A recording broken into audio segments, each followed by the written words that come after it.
เฮลโลสวัสดีสาวดิจิทัลเกิร์ลซันเนลทุกคนเนาะวันนี้เนาะเราก็จะมา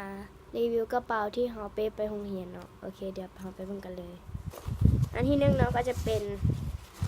กระเป๋าบาร์บี้ตัวนี้นี่เป็นกระเป๋าหูดเนาะ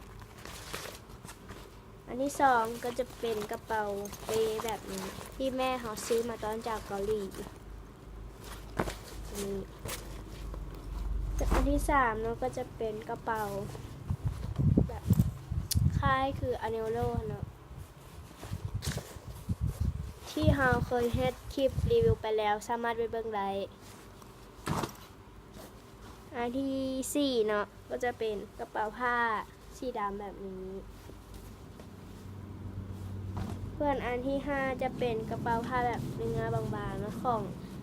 มินิโซเราซื้อมาเนาะเป็นของ VR Bears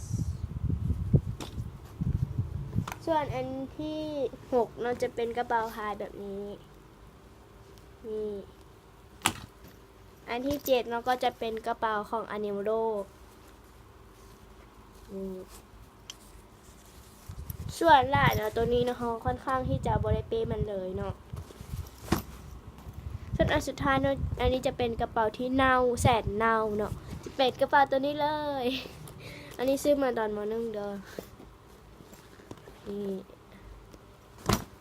บ๊ายบายถ้าใครมากเนาะอย่าลืมกดไลค์กดแชร์กด Subscribe นำเด้อบ๊ายบาย